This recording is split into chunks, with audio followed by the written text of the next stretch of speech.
السلام عليكم ورحمة الله وبركاته. اللهم صل وسلم وبارك على سيدنا محمد.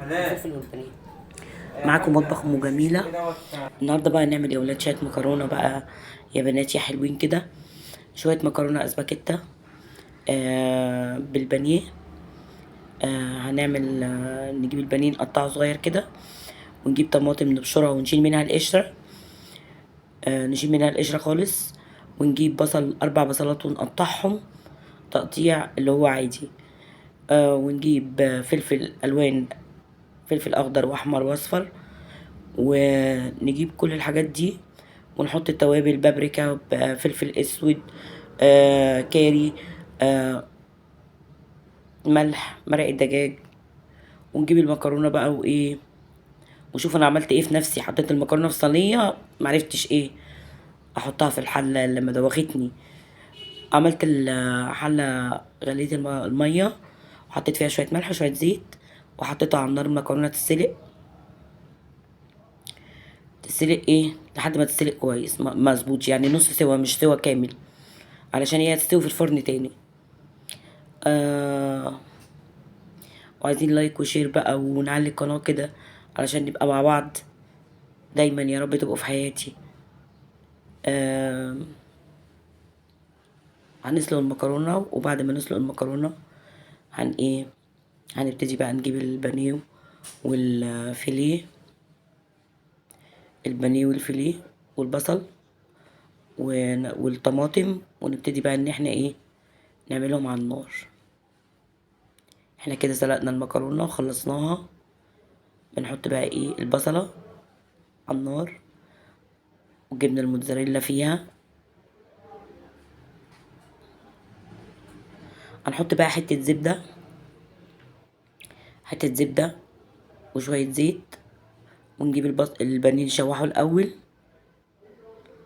نشوحه كويس لحد ايه ما يبقى حلو تشويحه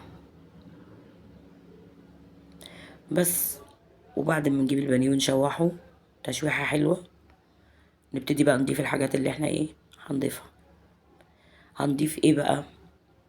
هنضيف البصل والطماطم والفلفل الألوان والملح والبهارات، وشوية حبهان مطحون، شوية كركم، شوية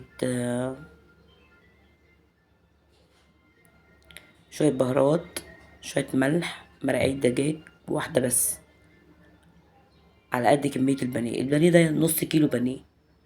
شوحه تشويحة كويسة كده لحد ما ينشف خالص من المية بتاعته. وبعدين دي اضيف البصل كله تشويح، وشوحه تشويحة حلوة. عايزين الفيديو ده بقى يعمل لايكات كتير وكومنتات. اعملوا لي كومنتات حلوة كده زيكم. مشاهديني، يعني بصراحة انتوا حاجة جميلة في حياتي، وتابعوني. وعلى فكرة المكرونة دي مش مكلفة للدرجة يعني. بسيطة جدا. انا جبت نص بانيه، وجبت كيلو مكرونة، وعملت صينية كبيرة ما شاء الله، يعني كل العيال كانت منها.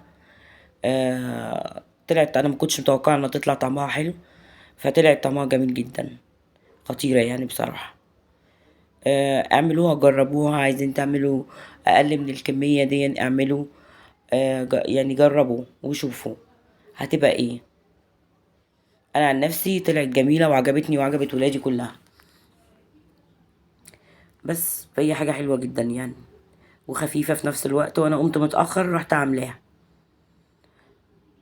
هي ممكن برضو تمشي باللحمة، ممكن تمشي بأي حاجة، بس انا حبيت ان انا احط البانيه. بحب البانيه بيبقى خفيف شوية عن اللحمة.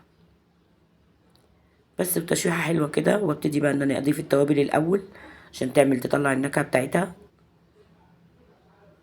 واقلبها كده فيها بالراحة لحد ما تتقلب كويس. وحاطة فيها بابريكا والبصل. وبعدين نجيب الطماطم والفلفل الالوان، واحدة واحدة واحدة كده. وما خدتش ثواني، يعني هي ما خدتش 10 دقايق. ما خدتش حاجة، ولا خدت حاجة في الفرن ولا خدت حاجة على النار، لأنها كلها مستوية. بس بقى وجبت بقى شوية جبنة موتزاريلا. بس وبسيطة وسهلة وما بتاخدش اي حاجة. شوح تشويحة البصل بس كده مع بعض، تشوح شوية، تدبل شوية، لان انا برضو عايزة ايه البصلة تكون مفرفشة كده، تكون حلوة عشان تطلع ايه طعمها حلو. بس وحطيت حتة زبدة بسيطة كده بقى ان البانيه يتشوح. ابتدي بقى ان انا ايه اجيب الطماطم والفلفل احطه فوقيها. عايزه اقول لكم طالع بالطريقه دي جميل قوي، يعني ممكن يتاكل كده يتغمس من غير ما تعملي مكرونه ولا اي حاجه جنبيه. طالع جميل. بس ف فلسه بقى الطماطم هنبتدي بقى نضيفها هي والبصل والبتاع.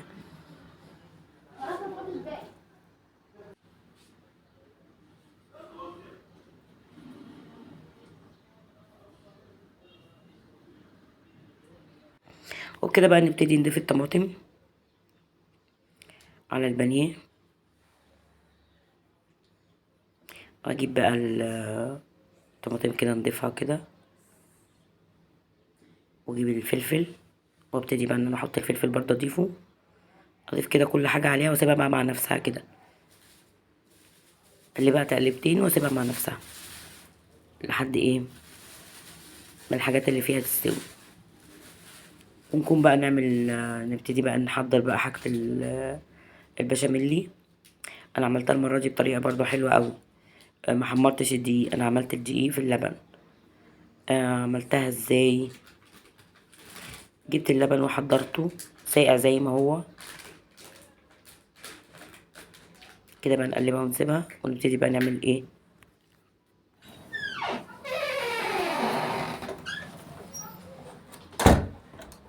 كده بقى قلبته تقليبة كويسة. نبتدي بقى نحضر اللبن. انا جبت ايه بقى؟ هقول لكم جبت كيلو ونص لبن. كيلو ونص لبن ومرقاية دجاج وشوية ملح وشوية فلفل اسود بس، مش هحط حاجة اكتر من كده. وهحط 8 معالق دقيق على كيلو ونص لبن. 8 معالق دقيق على كيلو ونص لبن. انا جبت كيلو ونص لبن، فضيتهم في الحلة. ورحت بقى ايه ورحت عدى 8 معالق دقيق وحطيتهم ايه في الحلة قدامكم كل حاجة مع بعض. كده عديت ايه الدقيق. ابتدي بقى احط المرقة واحط ايه الفلفل والملح، هم على قد الكمية بالظبط 8. احط بقى الملح واقلب بقى تقليبه كويسه كده على البارد من غير ما اولع النار. اقلب الدقيق كله لان انا ما حمرتش الدقيق. كده بتبقى طالعه بيضه وحلوه، بتبقى جميله جدا. بس وابتدي بقى اقلبها بقى انا، يعني احط الملح والفلفل. وابتدي بقى اضيف عليها بقى حته زبده حلوه كده تخلي الكلام معانا حلو. طالعه كريمه جميله جدا، طعمها جميل واخفف من التحمير، وانك تقفي تحمري وتعملي سهله وبسيطه وخفيفه كمان عن التانية. التانية بتاخد سمنة كتير، دي خدت حتة زبدة كده حلو، بحيث ان احنا الدنيا غالية ونقل بقى الدهون شوية ونقل الحاجات شوية. انا كنت بحط الاول في الصينية دي بحط 3 كيلو لبن، المرة دي حطيت كيلو ونص. قلت حلو والله وطلعت جميلة. يعني انا مش عارفة انا كنت بحط ليه 3 كيلو لبن، بس طلعت حلوة ما شاء الله. وكان عندي بقى شوية جبنة كده موتزاريلا. حطيتهم عليها كده طبق صغنن كده، رشيتهم عليها. ومشينا اليوم وكان حلو لحد ما عملتها واليوم مشي. ده طبعا انتوا عارفين الدنيا غالية جدا، كل حاجة غالية. مش عارفة ايه اللي احنا فيه ده. ودينا بنمشي وخلاص، هنعمل ايه؟ عايزين ننزل لكم برضو حاجات اقتصادية برضو. علشان ايه؟ تقلل معاكوا شويه. كده بقى هنا عملت البانيه، شايفين طلع شكله جميل ازاي، خطير. بس كده خلصت قررت اخلص الكريمه. بص خفيفه مش تقيله، انا عايزاها ما تكونش تقيله لان المكرونه بتنزل نشويات، فتبقى معموله مع بعض. بس بقلب فيها ناعمه جدا، خطيره.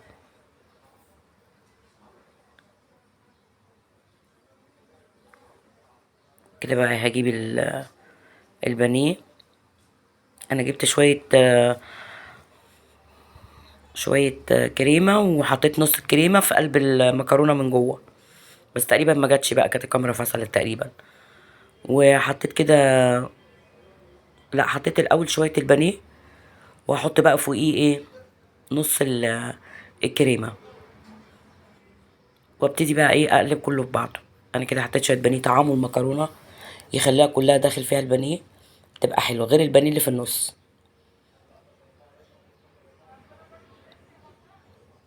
يعني شايفين والله الجمال، خطيره. انا بجد ما اكلتش مكرونه في حياتي بالطعم ده. واعملوا وجربوا وشوفوا. قللوا من الكميه شويه وجربي طاجن مثلا، حبه صغيرين، هتعجبك طعمها ولا لا، لان طبعا كلنا لينا اذواق في الاكل. بس والله انا عن نفسي طلعت جميله بالنسبه لي وبالنسبه لاولادي. فاحط بقى نص الكريمه. شايفين الكريمه مش تقيله ازاي. وابتدي بقى ايه اقلبها كلها في بعض، تقليبه حلوه كده، لحد ايه ما كلها ايه تتقلب مع بعض، يبقى البصله والبانيه والمكرونه كله مع بعض.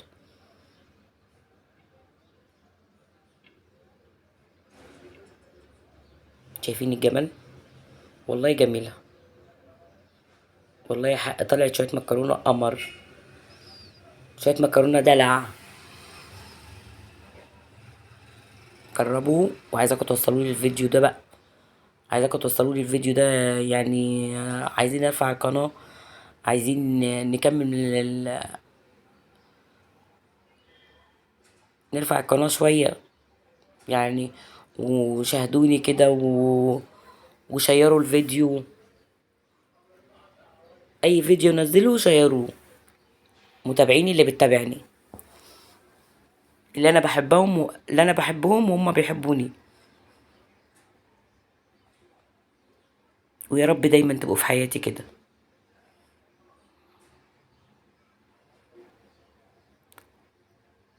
بس كده بقلبها كويس.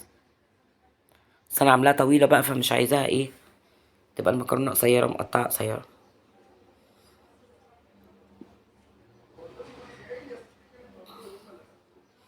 والبنات تعمل احسن من الاكل الغالي، الاكل اللي هو جاهز من بره. كده بقى اجيب صينيه تانية واحطها فيها، تكون دهنها سمنه او زيت، ايا كان اللي عندك. ما توقفيش نفسك على حاجه، اللي عندك اعملي بيه، كله حلو وكله رضا من عند ربنا. انا ابتدي بقى احط نص كميه المكرونه، احطها كده كلها، نصها، عشان اخلي النص للجزء اللي فوق. وبعدين افردها كلها في الصينيه كده، لحد ما تيجي ايه الكميه كلها مع بعض.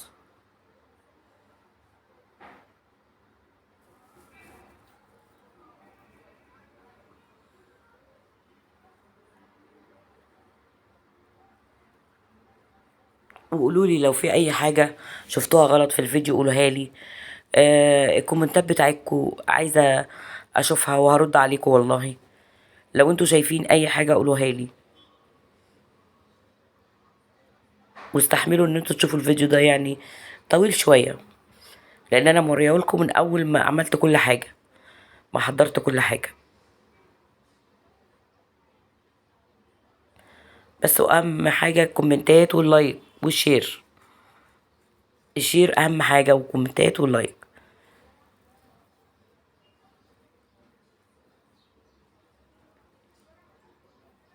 بس كده رصيتها بقى ايه كلها. ابتدي بقى ان انا ايه احضر البانيه واحطه عليها.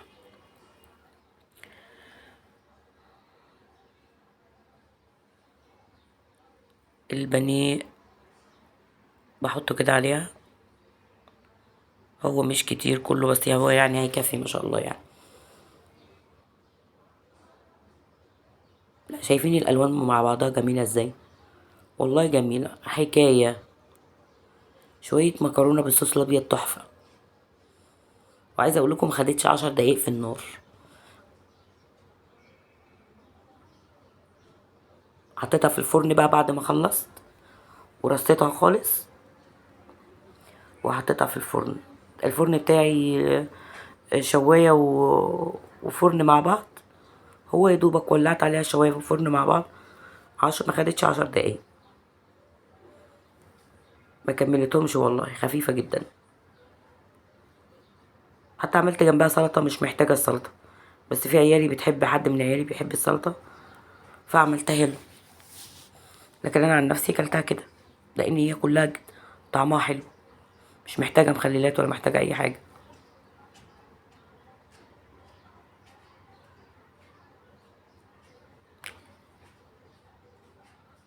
كده بقى حطيت البانيه كله اوزعه كله وظبطه لحد ايه ما يخلص خالص. باش في شويه مكرونه يا جماعه خطيره.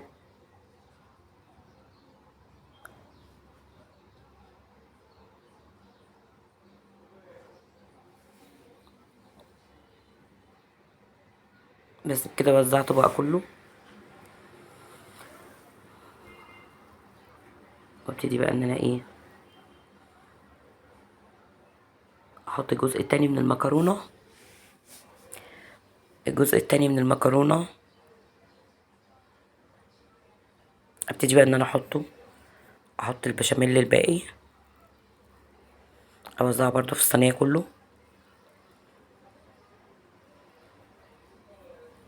يعني يا بنتي مبطئه الفيديو علشان ايه تتفرجوا براحتكم وتبقى واحده واحده. علشان ايه اللي تعمل الطريقه دي تعملها براحتها.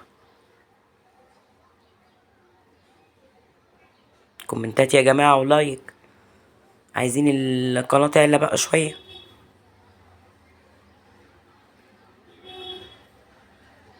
واللي بيتابعني يقول لي بيتابعني منين بالظبط، يكتب لي هو منين.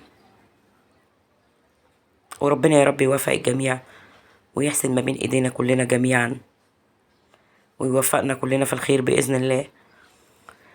كده بقى حطيت نص المكرونه بقيتها عليها كلها. افردها بقى بالراحه كده واحده واحده. بس بسيطه وسهله ولا فيها اي حاجه.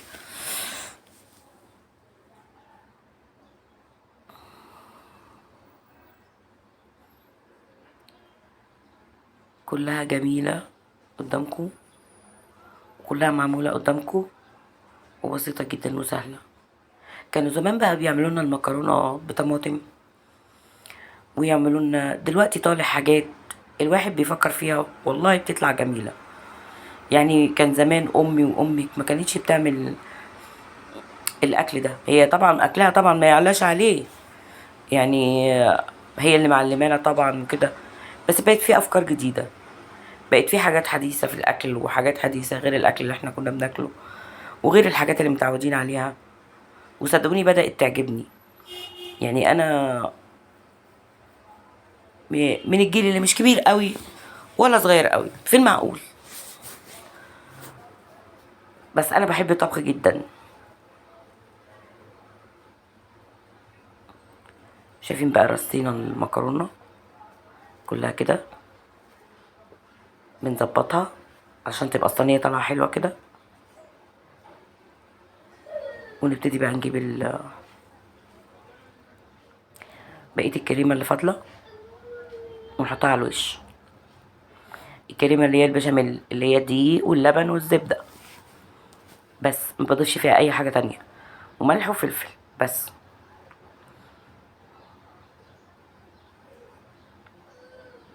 هنضيف بقى الباقي على على المكرونه.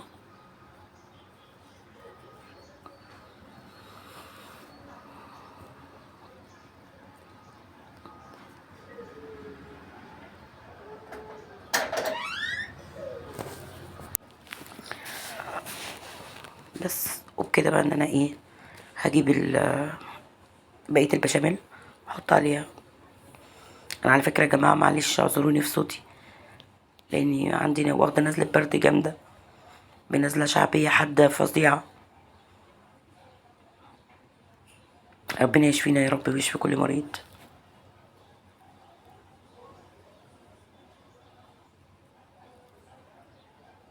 فصوتي تعبان جدا، بقالي اسبوعين صوتي صعب جدا، مش قادره.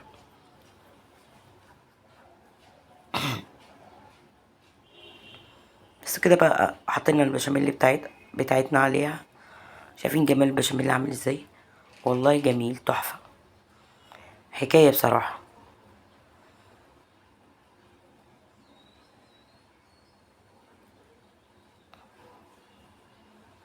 انا بوزع شويه شويه الاول، وبعدين احط الباقي كله بقى لما افرش ايه، احط الصينيه كلها.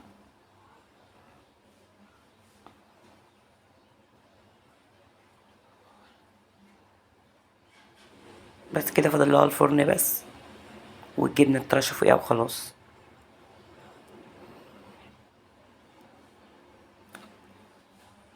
ظبطها بقى ورش شويه الجبنه، واحط بقيه البشاميل لحد ما تخلص الكميه كلها. والله ده كيلو ونص لبن بس، ما شاء الله طالعين تحفه. طالعه البشاميل اللي فيها حلوه كده.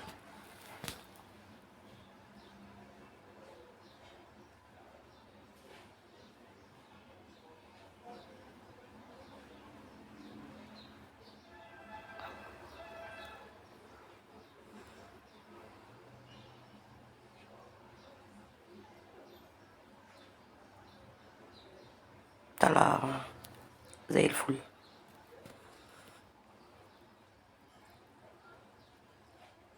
انا عاملاها لكم بالطريقه دي، جربوها اعملوها، جميله جدا.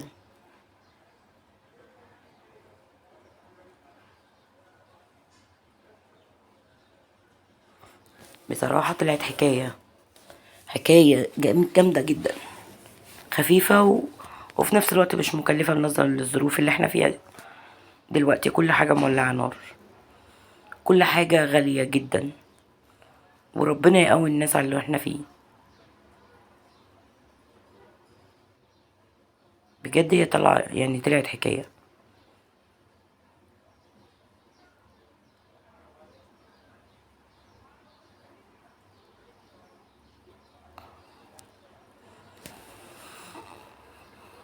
وانا جبت بقى شويه الموتزاريلا حطيتهم فوق الوش، هما اللي كانوا عندي.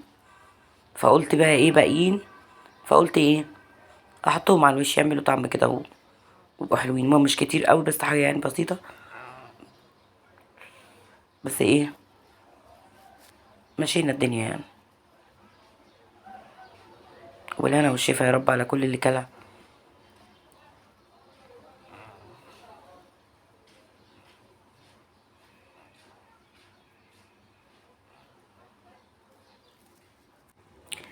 جامده جدا. قولوا لي بقى بتتابعوني منين، ولايك وشير بقى. انا مش هقول لكم تاني، وانتوا براحتكم. كل اللي يتفرج عليا ويحبني يعمل لي لايك وشير، وانا هوريكم احلى اكلات ان شاء الله. هعمل لكم حاجات كتير. انا بالنسبه ان انا ما بصورلكوش كتير، لاني عندي عذري، عندي والدتي تعبانه، فانا بروح لها. فما اقدرش ان انا اقصر مع والدتي، لان الام دي يا جماعه حاجه تانية خالص. وربنا يخليها لنا يا رب ويديمها في حياتنا. يعني امي دي صاحبتي، كل حاجه في حياتي.